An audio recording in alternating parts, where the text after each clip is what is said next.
झारखंड में जारी राजनीतिक संकट के बीच हेमंत सोरेन की सरकार के विधायक रायपुर में है। इस बीच झारखंड मंत्रिपरिषद बैठक से जुड़ी एक खबर सामने आई। मंत्रिमंडल सचिवालय और निगरानी विभाग की तरफ से ये जानकारी दी गई कि मंत्रिपरिषद की बैठक आज रांची में 1 सितंबर 2022 को शाम 4 बजे से झारखंड मंत्रालय स्थित मंत्रिपरिषद कक्ष में होगी।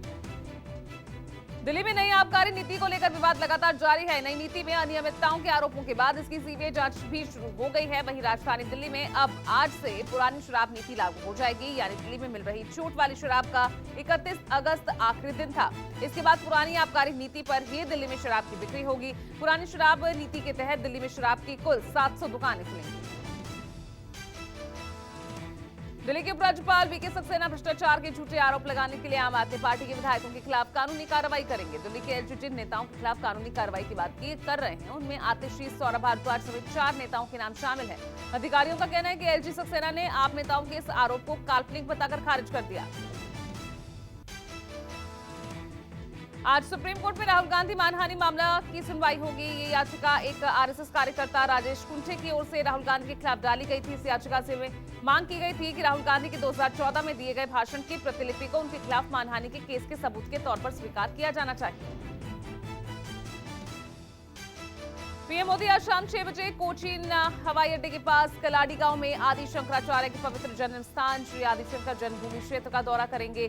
2 सितंबर को सुबह 9:30 पर प्रधानमंत्री कोच्चि में कोचीन शिपयार्ड लिमिटेड में आईएनएस विक्रांत के रूप में पहला स्वदेशी विमान वाहक पोत कमीशन करेंगे। यूपी के सीएम योगी आदित्यनाथ आज कर्नाटक दौरे पर रहेंगे। योगी सुबह 11:30 बजे बेंगलुरु के एचएएल एयरपोर्ट पहुंचेंगे। 11:55 पर SDM institute of naturopathy and yogic science परिसर का दौरा करेंगे। करीब 15 मिनट तक परिसर का दौरा करने के बाद वो दोपहर में श्री धर्मस्थल Manjunatheshwara institute of naturopathy and yogic science के शेमवन यूनिट का उद्घाटन करेंगे। दिल्ली के मुख्यमंत्री अरविंद केजरीवाल 2 दिवसीय गुजरात दौरे पर रहेंगे। अपने 2 दिवसीय गुजरात दौरे के दौरान केजरीवाल 2 सितंबर को द्वारका में जनसभा को संबोधित करेंगे। 3 सितंबर को सुरेंद्रनगर में टाउन हॉल में मीटिंग को संबोधित करेंगे। दरअसल गुजरात विधानसभा चुनाव को लेकर आप संयोजक ताबड़तोड़ गुजरात दौरे कर रहे हैं। राज्यसभा सांसद राघव चड्ढा आज गुजरात के दौरे पर हैं। वो आज दोपहर में सूरत पहुंचेंगे। राघव चड्ढा गुजरात के जनरल सेक्रेटरी मनोज सुराठिया पर हुए हमले के बाद उनसे मिलेंगे। आप सांसद राघव चड्ढा ने मनोज सुराठिया पर हमले का आरोप बीजेपी पर लगाया और कहा कि बीजेपी के गुंडों ने ही आपके प्रदेश महामंत्री मनोज पर हमला किया।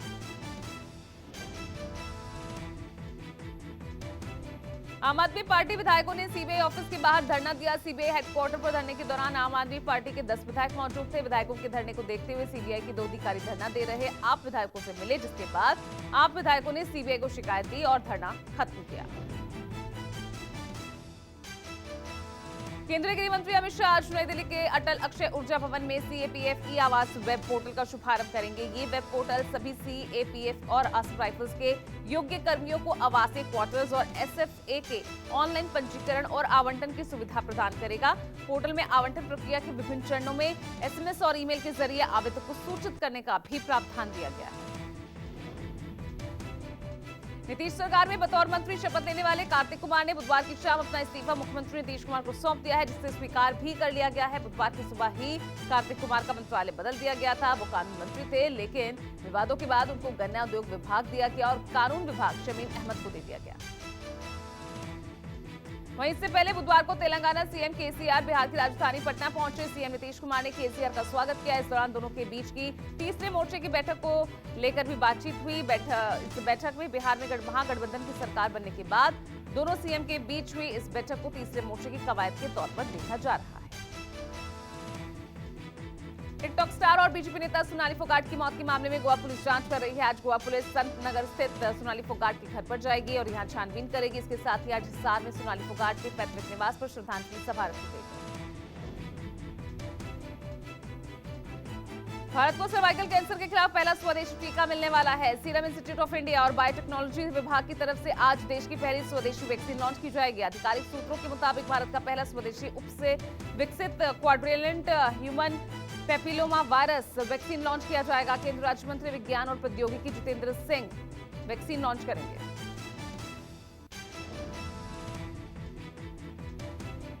झारखंड के चतरा जिले की एसिड अटैक पीड़िता को बुधवार को रांची के रिम्स से एयरलिफ्ट कर बेहतर इलाज के लिए दिल्ली के एम्स शिफ्ट किया गया है। मुख्यमंत्री हेमंत सोरेन ने एसिड अटैक की पीड़िता को बेहतर इलाज के लिए एयरलिफ्ट से दिल्ली भेजने का निर्देश दिया था। आपको बता दें कि चतरा की नाबालिग लड़की पर घर में सोते हुए सिर्फ आशिक ने भारती पर एसिड अटैक किया था। सभी धर्म के पूजा स्थलों के लिए एक समान कानून बनाने की मांग वाली याचिका पर आज सुप्रीम कोर्ट सुनवाई करेगा। याचिका में सुप्रीम कोर्ट से धार्मिक आधार पर पूजा स्थलों में भेदभाव को समाप्त कर सबके लिए एक जैसा दिशा निर्देश देने की मांग की गई है। दरअसल वर्तमान में हिंदू, जैन, सिख और बौद्ध धर्म के बड़े पूजा स्थलों पर राज्य सरकारों का नियंत्रण होता है, जबकि मुस्लिम और ईसाई समुदाय के धार्मिक स्थलों पर सरकार का कोई नियंत्रण नहीं होता। तीस्ता सीतलवाड़ की ओर से दायर जमानत याचिका पर सुप्रीम कोर्ट आज सुनवाई करेगा। दरअसल गुजरात सरकार ने हलफनामा देकर तीस्ता की जमानत का विरोध किया था। गुजरात सरकार ने सुप्रीम कोर्ट को बताया कि 2002 के गुजरात दंगों के मामलों में निर्दोष लोगों को फंसाने के लिए एक्टिविस्ट तीस्ता सीतलवाड़ ने सबूत गढ़े, जिसके लिए एक वरिष्ठ नेता के इशारे पर दूसरे आरोपियों के साथ मिलकर साजिश रची गई थी। रूस आज से सैन्य अभ्यास वोस्टवॉक 2022 की शुरुआत करने जा रहा है। हफ्ते भर चलने वाली ये ज्वाइंट मिलिट्री ड्रिल 7 सितंबर तक जारी रहेगी। रूस के सैन्य अभ्यास में भारत और चीन समेत कई देश शामिल हुए, जिसमें अलग अलग देशों के 50,000 से ज्यादा सैनिक हिस्सा ले रहे हैं।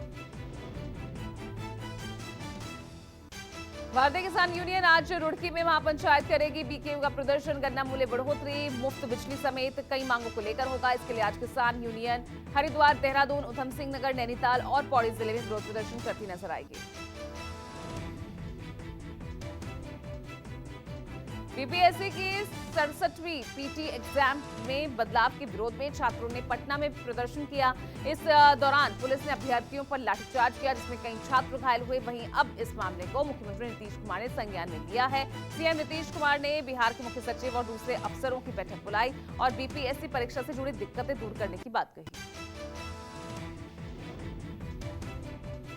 मोदी सरकार नौसेना का ध्वज बदलने जा रही है। कल प्रधानमंत्री नरेंद्र मोदी भारतीय नौसेना के नए निशान को जारी करेंगे। दरअसल 2 सितंबर को भारतीय नौसेना को 2 नई सौगातें मिलेंगी, जिसके तहत कल नौसेना को भारत का पहला स्वदेशी आईएनएस करियर आईएनएस विक्रांत मिलेगा और दूसरा उसे एक नया निशान यानी ध्वज भी मिल जाएगा।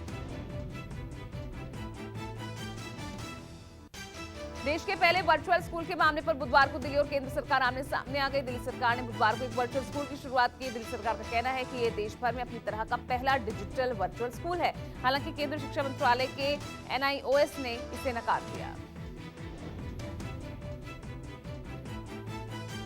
देश में ईसाइयों के उत्पीड़न, ईसाई संस्थाओं को टारगेट कर हमला होने के आरोप वाली याचिका पर एससी आज सुनवाई करेगा। इससे पहले केंद्रीय गृह मंत्रालय ने कोर्ट में हलफनामा दाखिल कर कहा कि देश में ईसाई समुदाय के सदस्यों पर कथित हमलों को रोकने का निर्देश देने के लिए दायर याचिका छिपे हुए एजेंडे के तहत दायर की गई है। इस याचिका में कई आरोप लगाए गए। बॉलीवुड एक्ट्रेस जैकलीन फर्नांडिस के खिलाफ ईडी की चार्जशीट पर पटियाला कोर्ट ने संज्ञान लिया है। जैकलीन को 26 सितंबर को कोर्ट में पेश होने के लिए समन जारी किया गया है। दरअसल ईडी ने जैकलीन को सुकेश चंद्रशेखर के 200 करोड़ रुपए के जबरन वसूली मामले की चार्जशीट में आरोपी बनाया था। आज यानी 1 सितंबर से देश में बहुत कुछ बदलने वाला है। आज से बढ़ जाएगा सर्कल रेट। सिर्फ यही नहीं, अगर 31 अगस्त को पंजाब नेशनल बैंक के ग्राहकों ने केवाईसी अपडेट नहीं कराई तो आज से उनका अकाउंट भी बंद हो जाएगा। आज से Yamuna express way industrial development authority toll tax में बढ़ोतरी होगी। अगर आप गाजियाबाद में घर, मकान और प्लॉट खरीदना चाहते हैं तो आज से आपको इसके लिए ज्यादा दाम देने होंगे, क्योंकि आज से गाजियाबाद में प्रॉपर्टी खरीदना भी महंगा हो गया है।